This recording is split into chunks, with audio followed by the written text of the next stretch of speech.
Hello दोस्तों, अस्सलाम वालेकुम।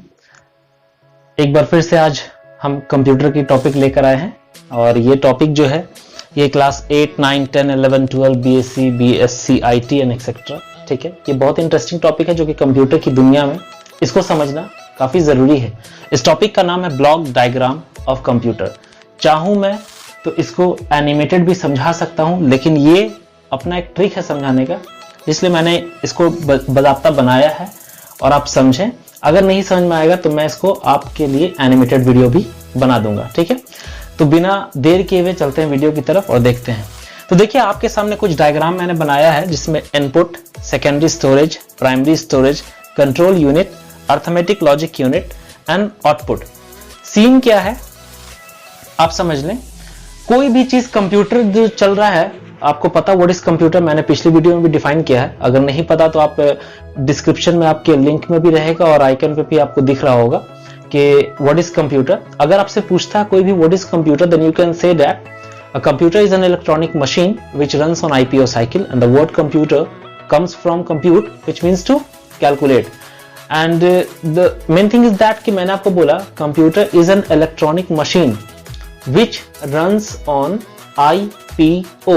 तीन चीज I, P and O। I for input, P for process and O for output। ये साइकिल पर कंप्यूटर चल रहा है और ये साइकिल को समझना के लिए, ये साइकिल को समझने के लिए मैंने ब्लॉक डायग्राम ऑफ कंप्यूटर बनाया है कि आप समझें। अगर आप इनपुट देते हैं कीबोर्ड से 2 इज प्लस 2 इक्वल टू, जैसे ही आप प्रेस करते हैं तो कंप्यूटर 4 कैसे देता है, उसके पीछे क्या काम होता है, कंप्यूटर के पीछे कितने सारे प्रोसेस होते हैं, ये आप देखें। तो आप पहले आपको 2-3 चीजें क्लियर कर लेनी होगी। पहले चीज तो ये कि कंप्यूटर इनपुट प्रोसेस आउटपुट पर चलता है। IPO इनपुट कंप्यूटर लेता है, प्रोसेस जो भी प्रक्रिया है वो करता है एंड आउटपुट कंप्यूटर देता है। इनकेस अगर हम बोलें हमारे पर्सनल लाइफ में क्या होता है, कहीं भी अगर इंस्टीट्यूट में हम पढ़ने जाते हैं तो हम पहले जाते हैं इंस्टीट्यूट में और इंक्वायरीज लेते हैं। ठीक है, तो सब कुछ सेट है और all thing is done, like batch मैंने देख लिया, सब कुछ देख लिया, तो हम पेमेंट देते हैं। पहले क्या करते हैं, पेमेंट देते हैं। अच्छे समझिएगा, पहले हम लोग दे रहे हैं किसको, इंस्टीट्यूट को। ठीक है, आपको रिसीप्ट कट के मिला, देन आपको बोला गया कि आप इस बैच में आए और आप जब बैच में बैठे तब आपको टीचर ने क्या दिया, आउटपुट, यानी आपने पैसा दिया, उस प्रोसेस को हम लोग इनपुट कहेंगे।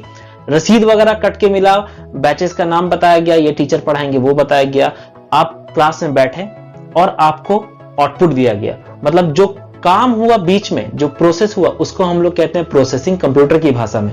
जो हमारा काम करता है control unit and arithmetic logic unit, जो कि प्रोसेस करता है, लॉजिक लगाता है।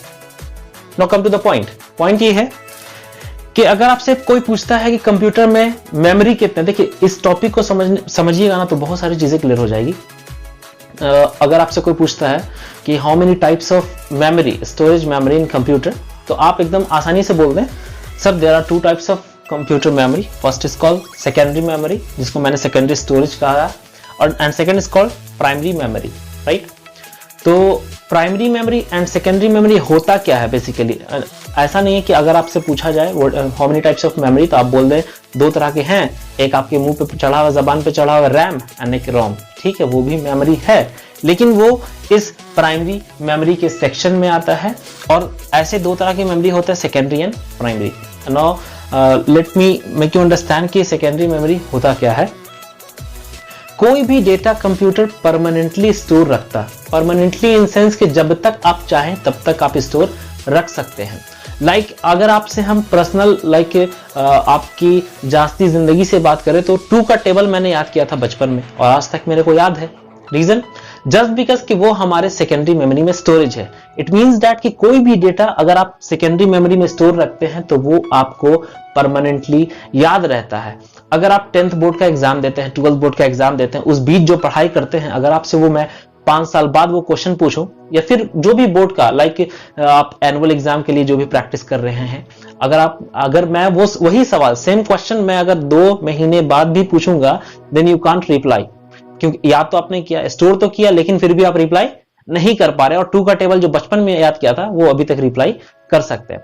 तो जो रिप्लाई किया आपने, याद करके भी जो आप रिप्लाई नहीं कर पा रहे हैं वो आपके मेमोरी में जा रहा है, आपके दिमाग के मेमोरी में जा रहा है, प्राइमरी मेमोरी। तो वही कंप्यूटर काम करता है, क्योंकि कंप्यूटर को बनाया किसने? इंसान ने बनाया। तो इंसान ने अपने आप को देखते हुए कंप्यूटर को बनाया है।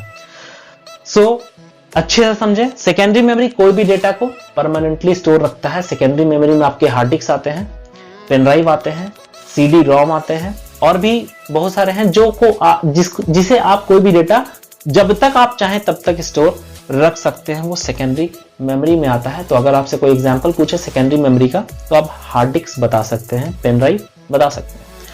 नो प्राइमरी स्टोरेज में आइए, तो प्राइमरी स्टोरेज में दो तरह की मेमोरी है। एक है रोम, जिसका फुल फॉर्म है रीड ओनली मेमोरी, एंड एक है रैम, जिसे कहते हैं random access memory, right? RAM, RAM, random access memory. So एक चीज और समझ लें, जब कंप्यूटर को स्ट्रक्चर किया जा रहा था, जब कंप्यूटर को बनाया जा रहा था, तो RAM, जिसे हम लोग कहते हैं रैंडम एक्सेस मेमोरी, उसने शर्त रखा, कह सकते हैं, सपोज कीजिए, ऐसा तो रखा नहीं है लेकिन फैक्ट है, फैक्ट ये है कि जब तक कोई भी data, what is data? The set of information is called data. देखिए हर चीज क्लियर एकदम। What is data? The set of instruction is called data, या आप ऐसे ही बोल सकते हैं the collection of information is called data, right?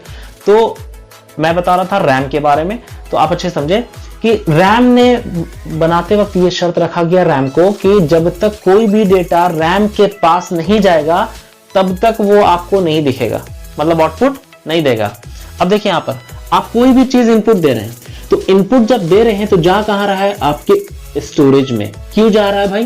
क्योंकि आपका सारा का सारा डेटा कहां स्टोर है? मेमोरी के सेकेंडरी मेमोरी में। क्यों स्टोर है? क्योंकि सेकेंडरी मेमोरी परमानेंटली स्टोर रखता है। अगर यही प्राइमरी के पास देंगे तो नहीं ना काम करेगा। हार्ड डिस्क में रहता है, तो हार्ड डिस्क सेकेंडरी मेमोरी। आप देखा होगा सी ड्राइव में अगर आप जाते हैं तो सी ड्राइव में पूरा कंप्यूटर का डेटा वहां पर आपको मिल जाता है, तो वो आपके सेकेंडरी स्टोरेज में रहता है।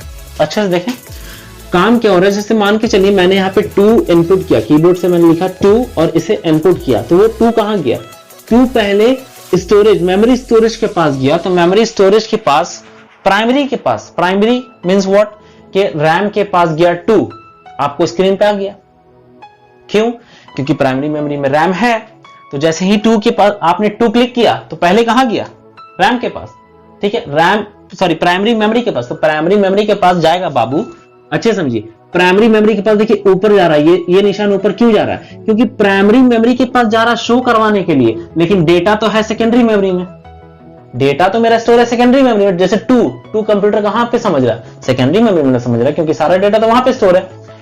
तो प्राइमरी मेमोरी से गुजरता है सेकेंडरी मेमोरी में, और सेकेंडरी मेमोरी में सर्च होता है कि ये डेटा है मेरे पास कि नहीं है। तो सेकेंडरी मेमोरी में सर्च हुआ कि हाँ भाई मेरे पास 2 है, तो आ गया ये 2 है, तो कहां आया? फिर वो लौट के कहां आया? प्राइमरी, आपके स्क्रीन पे आ गया 2। जैसे इंटर किया 2 कैसे आया? तो पहले सर प्राइमरी स्टोरेज में गया, वहां से चला गया वो सेकेंडरी में, ढूंढा कि मेरे पास वो डेटा है कि नहीं, फिर वो चला गया प्राइमरी में। प्राइमरी में आने का मतलब मेरे पास 2 आ गया, 2 आ गया, मतलब आउटपुट मेरे को दिख गया। लेकिन अगर 2 + 2 = 4 तो कैसे होगा? इतना तो समझिए। अब देखिए 2 + 2 = 4 कैसे होता है? 2 + 2 मैंने क्या दिया? इनपुट, ठीक है। कहां गया? सर प्राइमरी में गया। प्राइमरी में जाके क्या किया? तो सर वो सेकेंडरी मेमोरी में ढूंढा, और सेकेंडरी मेमोरी से ढूंढ के फिर प्राइमरी मेमोरी के पास आया। तो बाबू रे आखिर प्राइमरी मेमोरी के पास आया, तो कैसे आया? देखिए अब थोड़ा सा नीचे बढ़िए, प्राइमरी मेमोरी से फिर चला गया वो कहां? कंट्रोल यूनिट के पास। अब पूछेंगे, कोई पूछेगा व्हाट इज कंट्रोल यूनिट, तो आप बता सकते हैं कि control unit is like a monitor. अगर क्लास में टीचर नहीं रहता तो आप हल्ला कैसे करने लगते हैं, और अगर क्लास में टीचर आ गए तो आप एकदम लाइक शांति बनाए रखते हैं। तो उसी तरीके से कंट्रोल यूनिट का काम है हमारे कंप्यूटर में कि कंट्रोल, सब चीजों को कंट्रोल करता है। ऐसा नहीं कि पहले राम करेगा तो सीता, नहीं, ऐसा कुछ नहीं।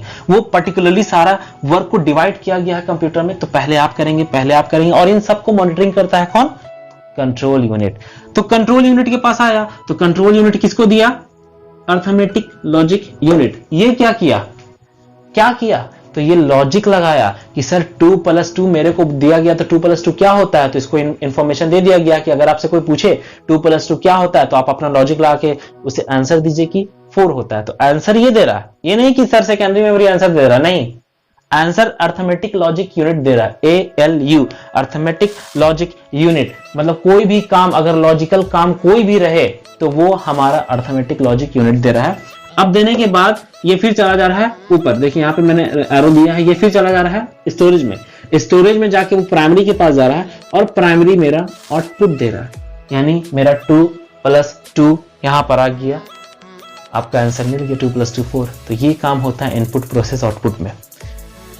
ओवरव्यू फिर से देखें, इनपुट दिया, स्टोरेज में गया, सर्च किया, कंट्रोल यूनिट को दिया, कंट्रोल यूनिट अर्थमेटिक को दिया कि लो ये तुम्हारा काम है, अर्थमेटिक लॉजिक लगा के फिर कंट्रोल को दिया, कंट्रोल ने फिर प्राइमरी को दिया और फिर प्राइमरी ने आउटपुट दिया। ये इतना सारा काम हमारे ब्लॉक डायग्राम ऑफ कंप्यूटर में सिर्फ और सिर्फ इनपुट प्रोसेस आउटपुट, ये साइकिल मैंने बताया है, IPO साइकिल मैंने क्लियर किया है।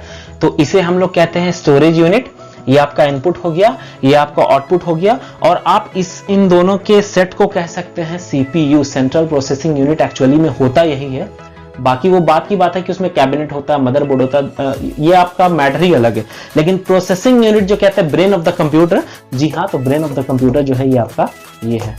तो होप सो कि आपको समझ में आया हो। ये मैंने बहुत ही बेसिक लेवल से समझाया, और पहले ही मैंने शुरू करते पहले बोला था ये जो टॉपिक है ये आपके अगर आप कंप्यूटर साइंस में इंटरेस्टेड हैं तो आप BCA में भी जाइएगा, तो BCA में भी ये आपका टॉपिक है, ब्लॉक डायग्राम ऑफ कंप्यूटर।